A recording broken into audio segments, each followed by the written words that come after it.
বিসমিল্লাহির রহমানির রাহিম। বিবাহের পর হযরত আয়েশা রাদিয়াল্লাহু আনহা রাসূলে করিম সাল্লাল্লাহু আলাইহি ওয়াসাল্লাম এর পূর্ব পর্যন্ত ৩ বছর ৫ মাস পিত্রালয়ে অবস্থান করেন। এ সময় মক্কা শরীফে মুসলমানের সংখ্যা ছিল অতি নগণ্য। এ অল্প সংখ্যক মুসলমানের উপর কাফেররা প্রতিনিয়ত অমানুষিক অত্যাচার করত। তাদের অত্যাচারের প্রতিবাদ করার ক্ষমতাও মুসলমানদের ছিল না, তাই নীরবে তাদের অত্যাচার মুসলমানদিগকে সহ্য করতে হতো। হযরত আবু বকর রাদিয়াল্লাহু আনহু ছিলেন হযরত মুহাম্মদ সাল্লাল্লাহু আলাইহি ওয়াসাল্লাম এর একান্ত ঘনিষ্ঠ বন্ধু। তাই তাঁর উপর কাফেরদের অত্যাচার এবং নির্যাতন ছিল অন্যান্যদের চেয়ে বেশি। পিতার উপর কাফেরদের এহেন জুলুম ও অত্যাচার দেখে হযরত আয়েশা রাদিয়াল্লাহু আনহা এর কমল প্রাণে দুঃখের ছায়া নেমে আসে। ছোট বেলা হতে বিবি আয়েশা রাদিয়াল্লাহু আনহা ছিলেন পিতার প্রতি বিশেষ অনুরক্তা। পিতার এ দুঃখ তাঁর আর সহ্য হল না, তাই তিনি পিতার নিকট আরজ করলেন মক্কায় অবস্থান করে যখন শান্তিতে বসবাস এবং আল্লাহর ইবাদত করার উপায় নেই, তখন এখান হতে হিজরত করে অন্য কোথাও আশ্রয় নিয়ে শান্তির সাথে আল্লাহর হুকুম পালন করা আমি যুক্তিযুক্ত মনে করি। ছোট মেয়ের মুখে এ আবদার ও যুক্তিপূর্ণ কথা শুনে হযরত আবু বকর রাদিয়াল্লাহু আনহু বললেন, মা রাসূলুল্লাহ সাল্লাল্লাহু আলাইহি ওয়াসাল্লাম আদেশ না পেলে আমাদের কোথাও যাবার সাধ্য নেই। ইতোমধ্যেই নবী করিম সাল্লাল্লাহু আলাইহি ওয়াসাল্লাম কতিপয় সাহাবীকে আবিসিনিয়ায় হিজরত করার জন্য নির্দেশ দিলেন। এ আদেশের পরিপ্রেক্ষিতে হযরত আবু বকর রাদিয়াল্লাহু আনহু ও আপন পরিবার পরিজন নিয়ে আবিসিনিয়ায় রওনা হলেন। হযরত আয়েশা রাদিয়াল্লাহু আনহা বলেন, আমার পিতা মক্কা হতে হিজরত করে আবিসিনিয়ার পথে কিছু দূর অগ্রসর হলে পথি মধ্যই ইবনে দাগান্না নামক জনৈক ব্যক্তির সাথে বরকুন নাদ নামক স্থানে তাঁর সাক্ষাৎ হয়। ইবনে দাগান্না আমার পিতাকে হিজরত করতে দেখে বললেন, মক্কার কুরাইশদের মতিভ্রম হয়েছে, তা না হলে আবু বকরের ন্যায় ব্যক্তিকেও কেন হিজরত করতে হবে? তিনি কাফেরদের এরূপ হীন কার্যের জন্য বিশেষভাবে মর্মাহত হলেন এবং অনেক অনুনয় বিনয় করে আমার পিতাকে আবিসিনিয়ার পথ হতে ফিরায়ে আনলেন। হযরত নবী করিম সাল্লাল্লাহু আলাইহি ওয়াসাল্লাম এর আদেশের অনুকূলে যদিও হযরত আবু বকর রাদিয়াল্লাহু আনহু আবিসিনিয়ায় হিজরত করতে বাধ্য হয়েছিলেন সত্য, কিন্তু রাসূলুল্লাহ সাল্লাল্লাহু আলাইহি ওয়াসাল্লাম এর কথা সকল সময় তাকে পীড়া দিতেছিল। কারণ রাসূলুল্লাহ সাল্লাল্লাহু আলাইহি ওয়াসাল্লাম এর চরম বিপদ ও নির্যাতনের মুখে রেখে তাকে আবিসিনিয়ায় গমন করতে হয়েছিল। আবিসিনিয়ার পথে গমন করতে থাকলেও আবু বকর রাদিয়াল্লাহু আনহু এর অন্তর ছিল মক্কায়।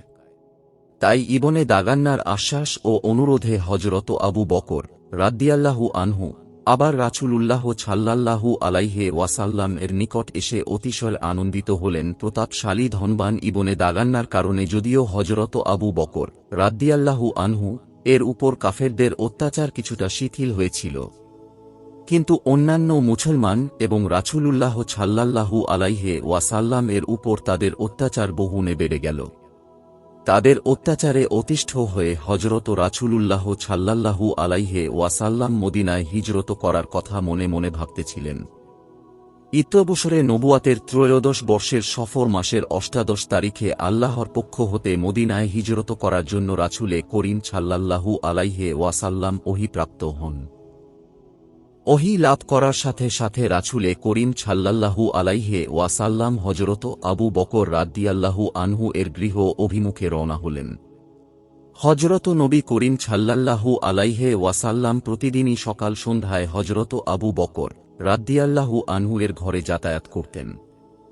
এটা ছিল তাঁর নিত্য দিনের নিয়ম। আজ তিনি হযরত আবু বকর রাদিয়াল্লাহু আনহু এর ঘরের দরজায় পৌঁছেই তাঁকে ডেকে বললেন, আবু বকর, তোমার সাথে আমার গোপনীয় আলাপ রয়েছে, তাই তোমার নিকট যারা রয়েছে তাদিগকে সরে যাবার জন্য নির্দেশ প্রদান করো। উত্তরে হযরত আবু বকর রাদিয়াল্লাহু আনহু আরজ করলেন, ইয়া রাসূলুল্লাহ, আপনি আসতে পারেন, এখানে আপনার আপন লোক ছাড়া আর কেউ নেই। হযরত মুহাম্মদ সাল্লাল্লাহু আলাইহি ওয়াসাল্লাম ঘরে প্রবেশ করে দেখলেন আবু বকর রাদিয়াল্লাহু আনহু তাঁর কন্যা হযরত আয়েশা এবং আসমার সাথে কথা বলতেছেন। হযরত আবু বকর রাদিয়াল্লাহু আনহু আরজ করলেন, ইয়া রাসূলুল্লাহ সাল্লাল্লাহু আলাইহি ওয়াসাল্লাম, কি এমন জরুরি ও গোপনীয় আলাপ মেহেরবানি করে প্রকাশ করুন। নবী করিম সাল্লাল্লাহু আলাইহি ওয়াসাল্লাম তখন তাঁর নিকট হিজরতের ব্যাপারে আল্লাহর ঐশীবাণী কথা প্রকাশ করলেন। এ সংবাদ জানতে পেরে হযরত আয়েশা এবং আসমা হিজরতের জন্য প্রয়োজনীয় আসবাবপত্র সুনিপুণভাবে সাজাতে আরম্ভ করলেন। যাত্রার প্রাক্কালে হযরত আয়েশা রাদিয়াল্লাহু আনহা তাদের সাথে হিজরত করার জন্য জিদ ধরলেন। হযরত আবু বকর রাদিয়াল্লাহু আনহু অনেক বুঝিয়ে এবং মদিনায় পৌঁছিয়ে যথাশীঘ্রই তাঁদিগকে মদিনা নেয়ার ব্যবস্থা করবেন বলে আশ্বাস দিলেন। পিতার এ আশ্বাস বাণীতে হযরত আয়েশা রাদিয়াল্লাহু আনহা আশ্বস্ত হলেন এবং আপন মনোভাব পরিবর্তন করলেন। সমস্ত পরিবার পরিজনকে আল্লাহ ও রাসূলের শত্রুদের মধ্যে রেখে অতি গোপনে আল্লাহর অতি প্রিয় 2 জন বান্দা ঐশীবাণী প্রাপ্তির 12 দিন পর মদিনার পথে রাত্রের অন্ধকারে পা বাড়ালেন। রাসূলুল্লাহ সাল্লাল্লাহু আলাইহি ওয়াসাল্লাম মদিনায় হিজরত করে চলে যাচ্ছেন, এ গোপন সংবাদের আভাস পেয়ে তাঁকে আবাসগৃহে আটক করার জন্য শত্রু চতুর্দিকে রাতের বেলায় লোক নিয়োগ করেছিল। কিন্তু আল্লাহর অশেষ মেহেরবাণীতে রাসূলুল্লাহ সাল্লাল্লাহু আলাইহি ওয়াসাল্লাম তাদের চোখে ধুলা দিয়ে ঘর হতে বের হয়ে পড়লেন সুবহে সাদিকের সময়। যখন কাফেরগণ দেখল যে তাদের শিকার হাত ছাড়া হয়ে গিয়েছে, তখন তাকে খুঁজে বের করার জন্য চারদিকে তাদের চর প্রেরণ করল। রাসূলুল্লাহ সাল্লাল্লাহু আলাইহি ওয়াসাল্লাম এবং হযরত আবু বকর রাদিয়াল্লাহু আনহু 3 দিন 3 রাত মক্কার অনতি দূরে আতাহাল পর্বতের ছাওর গুহায় আশ্রয় গ্রহণ করেন। পূর্ব নির্ধারিত ব্যবস্থা অনুযায়ী বিশেষ সহচর তথায় উট নিয়ে উপস্থিত হলে তাঁরা উভয়ে উক্ত উটে আরোহণ করে মদিনার পথে চললেন। হযরত আয়েশা রাদিয়াল্লাহু আনহা 8 বছর বয়সেই হিজরতের গুরুত্ব উপলব্ধি করেছিলেন, তাই এ গোপন সংবাদ কাউকে জানতে দিলেন না। হযরত আবু বকর রাদিয়াল্লাহু আনহু এর পিতা আবু কুহাফা রাসূলে করিম সাল্লাল্লাহু আলাইহি ওয়াসাল্লাম এর সংবাদ জ্ঞাত হয়ে প্রথমে পরিবারের দেখাশোনা ও ভরণ পোষণের জন্য কিছুটা চিন্তিত হলেন, কারণ তিনি ছিলেন ওই সময় অন্ধ। তাই তিনি হযরত আয়েশা রাদিয়াল্লাহু আনহাকে ডেকে জানালেন, তোমার পিতা কোনো ধন সম্পদ রেখে গিয়েছেন কিনা। মূলত হযরত আবু বকর রাদিয়াল্লাহু আনহু এর ঘরে রেখে যাবার মতো কোনো ধন সম্পদই ছিল না। হযরত আয়েশা রাদিয়াল্লাহু আনহা বিব্রত বোধ করলেন, কারণ আবু কুহাফা ধার কর্জ চাইতে গিয়ে হিজরতের গোপন রহস্য কথা প্রসঙ্গে কারো নিকট বলে দেন, এ ছিল তাঁর ভয়। তাই এক চাতুরীর মাধ্যমে তিনি দাদাকে জানিয়ে দিলেন পিতা বেশ ধন সম্পদ রেখে গিয়েছেন। মদিনাবাসীরা জানতে পারলেন দিনের নবী মক্কায় কাফেরদের অত্যাচারে অতিষ্ঠ হয়ে নিরুপায় হয়ে মদিনায় হিজরত করতে আসতেছেন। এ সংবাদ পৌঁছার সাথে সাথে মদিনায় খুশির তুফান বয়ে গেল। আকাবার প্রতিজ্ঞার পর হতে মদিনাবাসী আকার ইঙ্গিতে রাসূলুল্লাহ সাল্লাল্লাহু আলাইহি ওয়াসাল্লাম এর মক্কা ত্যাগ করে মদিনায় আসুক তাই বুঝাচ্ছিলেন। বিলম্ব হলেও তাদের প্রিয় নবী তাদের কাছে আসতেছেন জানতে পেরে নবীর আগমন পথের দিকে চেয়ে রইল। তাকে বিশেষ মর্যাদার সাথে বরণ করতে মহল্লায় মহল্লায় সাড়া পড়ে গেল। নানা বাধা বিপত্তি অতিক্রম করে 622 খ্রিস্টাব্দের রবিউল আউয়াল মাসের 8 তারিখে মদিনার উপকণ্ঠে উপনীত হন এবং 12 তারিখে মদিনায় প্রবেশ করেন। মদিনায় প্রবেশ করে রাসূলুল্লাহ সাল্লাল্লাহু আলাইহি ওয়াসাল্লাম স্বস্তির নিঃশ্বাস ফেললেন। রাসূলুল্লাহ সাল্লাল্লাহু আলাইহি ওয়াসাল্লাম সেখানে মাতুল বংশীয় হযরত আবু আইয়ুব আনসারীর গৃহে এবং হযরত আবু বকর রাদিয়াল্লাহু আনহু খারেজা ইবনে জায়েদা আনসারীর গৃহে মেহমান রূপে অবস্থান করেন। হযরত মুহাম্মদ সাল্লাল্লাহু আলাইহি ওয়াসাল্লাম হযরত আবু আইয়ুব আনসারীর গৃহে 7 মাস অতিবাহিত করেন। ইতোমধ্যে মসজিদে নববী এবং এর চারিপার্শ্বস্থ গৃহসমূহে নির্মিত হয়। হযরত আবু বকর রাদিয়াল্লাহু আনহু আপন বাসগৃহ সুনাহ নামক পল্লীতে তৈরি করলেন। তাদের বাসগৃহ নির্মিত হবার পর আপন পরিবার পরিজনকে মক্কা হতে মদিনায় আনার ব্যবস্থা করলেন। এ উদ্দেশ্য তাঁরা আবু রাফে আব্দুল্লাহ ইবনে আবু বকর এবং জায়েদ রাদিয়াল্লাহু আনহুকে মক্কায় প্রেরণ করলেন। তাঁরা যথাসময় মক্কায় উপস্থিত হয়ে উম্মুল মুমিনিন সাওদাহ নবীর দৌহিতা উম্মে কুলসুম ও ফাতেমা রাদিয়াল্লাহু আনহা এবং আবু বকর রাদিয়াল্লাহু আনহু এর স্ত্রী হযরত উম্মে রুমান কন্যা হযরত আসমা ও হযরত আয়েশা রাদিয়াল্লাহু আনহাকে নিয়ে আবার মদিনার দিকে রওনা হলেন।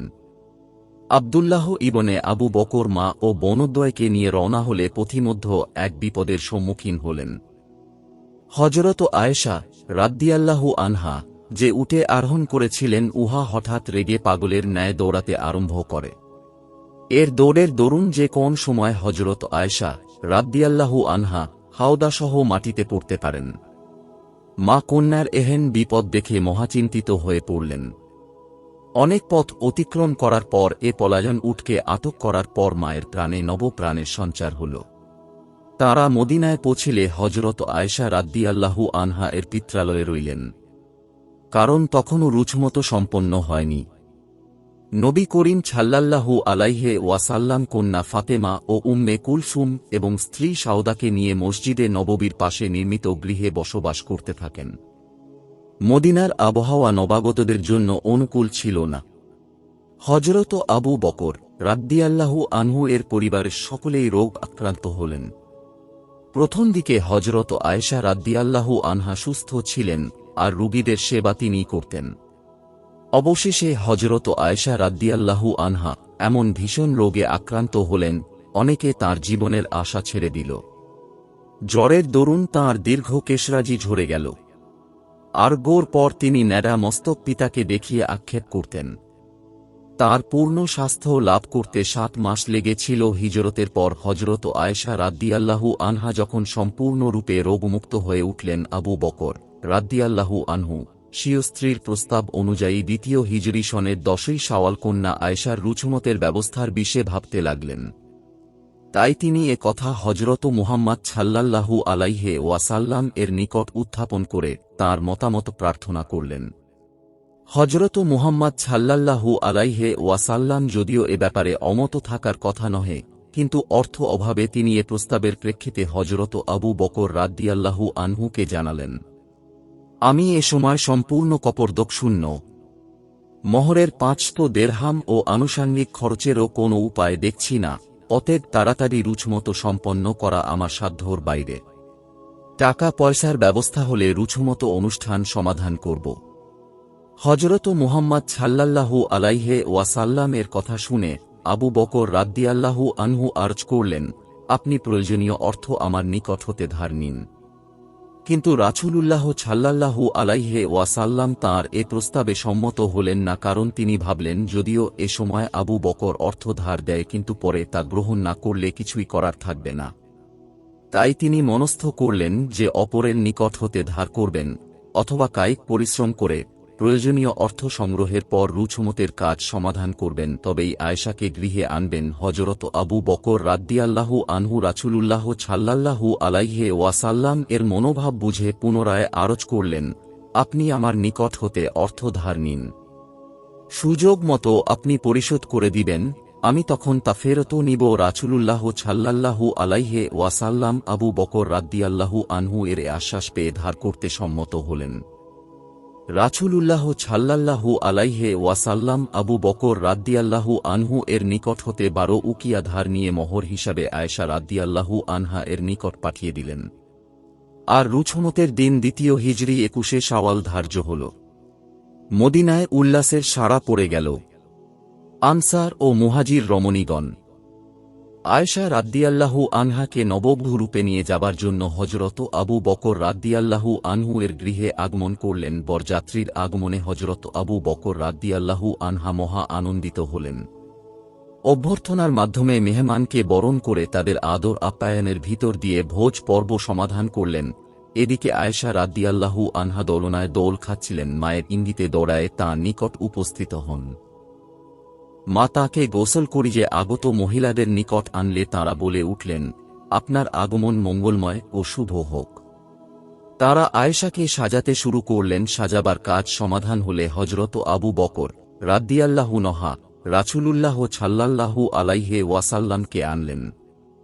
তাঁর আগমনে সকলেই শুভাগমন বলে তাঁকে অভ্যর্থনা জানালেন। আবু বকর রাদিয়াল্লাহু আনহু এর ইঙ্গিতে আয়েশা রাদিয়াল্লাহু আনহা এর সাথী আসমা তাঁকে রাসূলুল্লাহ সাল্লাল্লাহু আলাইহি ওয়াসাল্লামের পাশে বসিয়ে দিলেন। মা উম্মে রুমান কন্যার এক হাত হযরত মুহাম্মদ সাল্লাল্লাহু আলাইহি ওয়াসাল্লাম এর হাতে তুলে দিয়ে স্বস্তির নিঃশ্বাস ফেললেন। এ সময় আবু বকর রাদিয়াল্লাহু আনহু এক পেয়ালা দুধ মেহমানদের সম্মুখে উপস্থিত করলেন। এ মজলিসে আয়েশার বান্ধবী আসমা বিনতে ইয়াজিদ উপস্থিত ছিলেন। তিনি বলেন, রাসূলুল্লাহ সাল্লাল্লাহু আলাইহি ওয়াসাল্লাম পেয়ালা হতে কিছুটা দুধ পান করে আয়েশার হাতে দিলেন। আয়েশা রাদিয়াল্লাহু আনহা লজ্জাজনিত কারণে মাথা নত করে বসে রইলেন। আমি তখন বললাম, রাসূলুল্লাহ সাল্লাল্লাহু আলাইহি ওয়াসাল্লাম এর প্রদত্ত বস্তু ফিরাতে নেই। অতঃপর আয়েশা রাদিয়াল্লাহু আনহা পেয়ালা হতে কিছু দুধ পান করলেন। তারপর রাসূলুল্লাহ সাল্লাল্লাহু আলাইহি ওয়াসাল্লাম তাকে বললেন, তোমার সখীদিগকে দাও। আমি বললাম, ইয়া রাসূলুল্লাহ সাল্লাল্লাহু আলাইহি ওয়াসাল্লাম, আমাদের ক্ষুধা নেই। হযরত মুহাম্মদ সাল্লাল্লাহু আলাইহি ওয়াসাল্লাম বললেন, মিথ্যা বলিও না, কারণ মানবের প্রত্যেক কথাই আমল নামায় লেখা হয়। হুজুর সাল্লাল্লাহু আলাইহি ওয়াসাল্লাম এর দ্বিতীয় স্ত্রী উম্মুল মুমিনিন হযরত সাওদা প্রতিগৃহে হযরত আয়েশা রাদিয়াল্লাহু আনহা কে নববধূ বেশে বরণ করলেন। মা উম্মে রুমান আয়েশার সখী আসমা কে তাঁর সাথে পাঠিয়েছিলেন। আল্লাহ প্রিয় রাসূল সাল্লাল্লাহু আলাইহি ওয়াসাল্লামকে এমন দিনে বন্ধু বান্ধব আত্মীয় স্বজনকে নিয়ে উৎসব করার মতো কোনো ব্যবস্থাই তাঁর ঘরে ছিল না।